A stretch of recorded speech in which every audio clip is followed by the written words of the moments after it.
هم قیاد کردم با زیرکی. جناب پاپ، تو راحت رو خطا آمدی به فکرم. نه درگاه مویه پرای نپریخم. جناب پاپ، در نصرانی ها قماربازی جایز است؟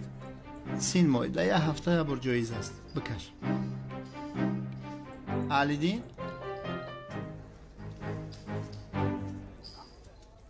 رحمت.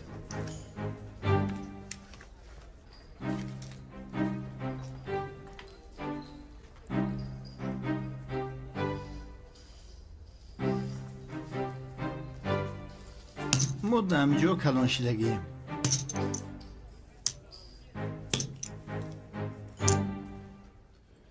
کو بینم تو؟ پاپ را از پاپ می آید، در دستش همش سرخ است. ای بسیار فکر نکنه؟ باید پاپ دعوت نمیکرده مگر؟ شما چی میگویید؟ ما را اجازت ده شنیم. چی گپ است؟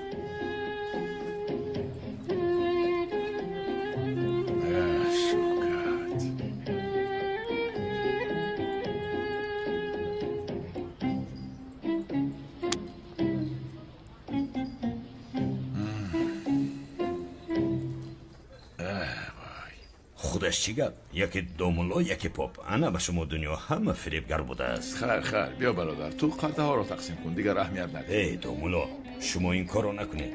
خیر نبودی این پاپ، اما شما دومولا هستید. ای بس گناه هست.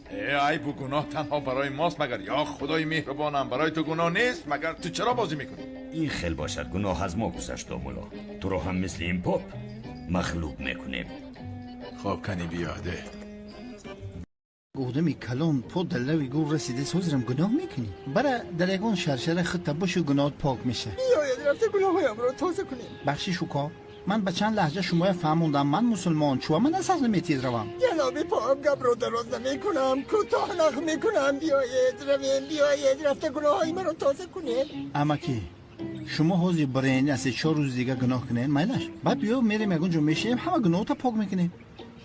رفتیم، بیا به کلیسا رفته گناه های من را تازه کنیم. بیاید به کلیسا رویم، التماس میکنم. بیاید رفتیم. همون نت دست بگی ای برات قدم قربون برای قطعیمو یک کلیپ کن گناهات همش میری.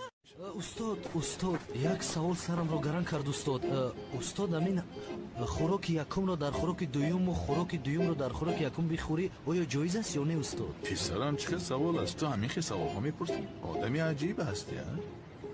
استاد مثلا اول آش خوریم بعد شوربا جایز است؟ ای پسرم بعد سیوال جان نزدیک نشو وگرنه در همینجا بلوتوث هوی میکنم. چی گفتی؟ نفهمیدم. بلوتوث را هوی کردن به تو تاثیر نمیکرده است نه؟ شرایط داری؟